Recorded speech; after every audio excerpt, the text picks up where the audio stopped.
Hello friends, कैसे हैं आप सब। उम्मीद करते हैं कि आप सब अच्छे होंगे। दोस्तों, अभी हम बात करने वाले हैं कि झारखंड सरकार फिर से एक बार युवाओं को आंदोलन करने के लिए विवश कर रही है। कैसे विवश कर रही है, पूरी जानकारी हम आपको इस वीडियो में देने वाले हैं। केवल आपको वीडियो में अंत तक आपको बना रहना है।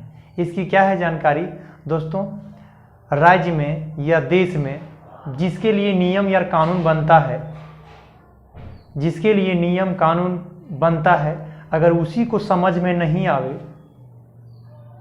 तो आंदोलन का एक रूप तो लेगा ही।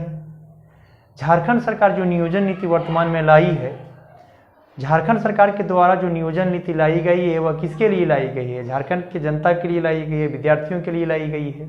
और अगर उसी को समझ में नहीं आवे तो आंदोलन करना भी जरूरी है, क्योंकि नियुक्ति प्रक्रिया भी शुरू कर दिया गया है।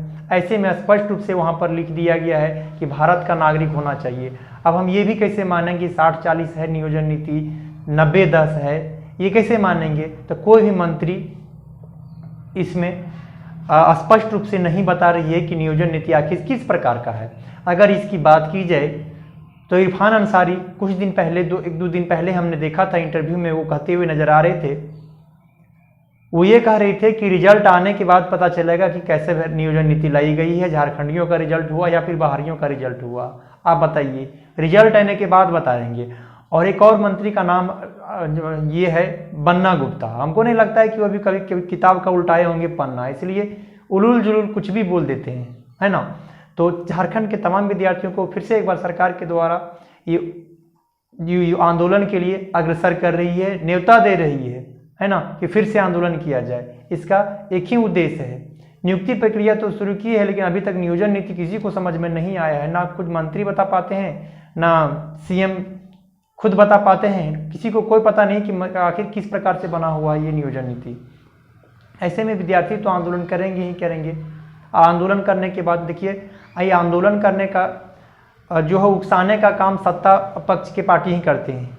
नहीं, विद्यार्थी नहीं चाहते हैं कि आंदोलन करो। कौन चाहता है कि कलम छोड़ करके सड़कों पे उतरे, लाठी खाएं, गोला बारूद, पानी कैनन छोड़ा जाए? ऐसे कोई नहीं चाहते हैं। लेकिन ये झारखंड की सरकार जो है वो खुद से चाहती है कि नहीं, आंदोलन हो। और आंदोलन होने के बाद परिणाम क्या होता है? परिणाम तो कुछ ना कुछ तो निकलता ही है, लेकिन झारखंड के तमाम विद्यार्थियों को इसका बहुत ज़्यादा नुकसान होता है। पिछले आंदोलन में आप देखे होंगे कितना, मतलब आंदोलन में हम लोगों को क्या परेशानी हुआ था, ये किसी से छुपी हुई नहीं है।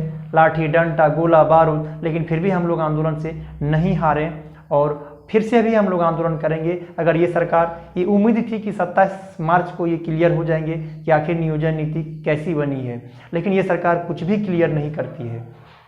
बात करें अगर नियोजन नीति को लेकर के, अगर एक ही दिन केवल संसद में ये बात उठा कि मंत्रियों का वेतन वृद्धि होना चाहिए, ये विपक्ष के द्वारा लाया गया, तो उस समय तुरंत 1 घंटा के अंदर किस प्रकार से तालमेल बैठा लिए सत्ता पक्ष और विपक्ष, सत्ता पक्ष और विपक्ष दोनों कि तुरंत सभी संसद मंत्री का वेतन बढ़ गया।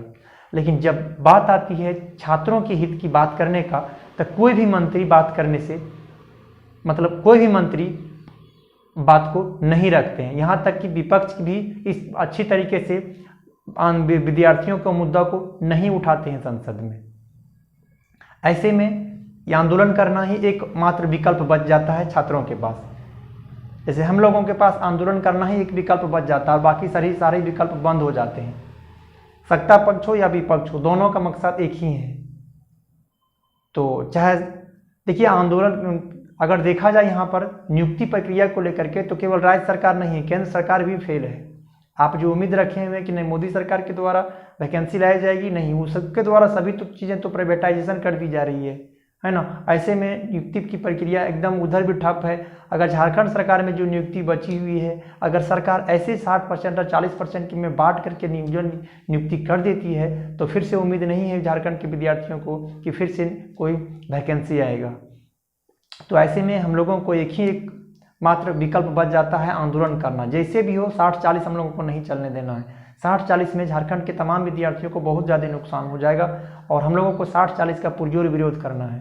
सरकार इस चीज़ को देखिए, नीति बनती है तो झारखंड के युवाओं के लिए बनती है, झारखंड की जनता के लिए बनती है, जो झारखंड सरकार बनाती है। तो अगर जिसके लिए नीति बनी है उसी को समझ में नहीं आ रहा है और खुद मंत्री भी इस बात को नहीं समझ पा रहे हैं, ना बता पा रहे हैं कि आखिर नियोजन नीति किस प्रकार से बनी है और नियुक्ति की प्रक्रिया शुरू कर दिया जा रहा है। 5 तारीख से संभवतः फॉर्म भी फिलअप होने शुरू हो जाएगा, 5 अप्रैल से लेकर के। तो ऐसे में एक ही विकल्प बच जाता है, आंदोलन ही। अगर आंदोलन नहीं होगा तो कोई विद्यार्थी ऐसा नहीं चाहता है कि एग्जाम्स के नियुक्ति प्रक्रिया शुरू होने के बाद कलम छोड़ करके सड़क पे जाए। सड़क पे जाने के बाद क्या परिणाम होता है वो तो पता ही है। तो सरकार इस चीज़ को फिर से एक बार उकसाने का काम कर रही है तमाम झारखंड के छात्रों को कि फिर से एक बार आंदोलन हो, फिर से एक बार आंदोलन हो।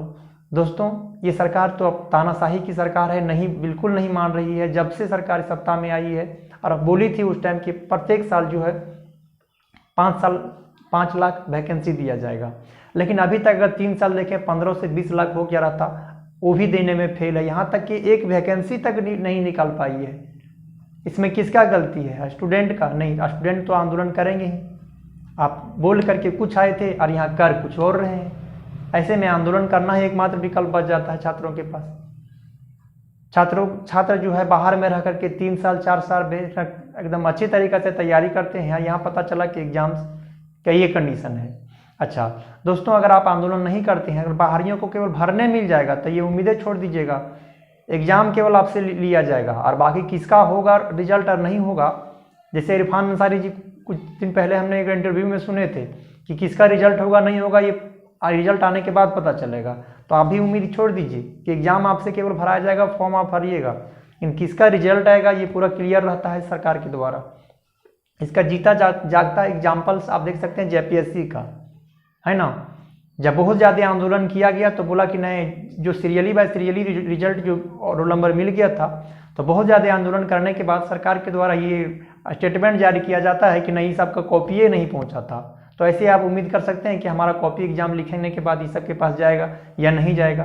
नहीं, तो एकमात्र विकल्प है उस सबको भरने से रोकना है। ऐसा नहीं कि हम लोग कट ऑफ से डरते हैं या तो इस चीज़ से किसी और चीज़ से डरते हैं। हम लोग बाहरी लोगों को यहाँ अगर भरने का मौका मिल जाएगा तो ब्लूटूथ वगैरह वगैरह पैसा, है ना, सीट बेचना, ये सब की तरीके से यहाँ पर लूट लेंगे। इसलिए हम लोगों को भरने से उस सबको रोकना है, बाहरियों को फॉर्म फिलअप करने से रोकना है।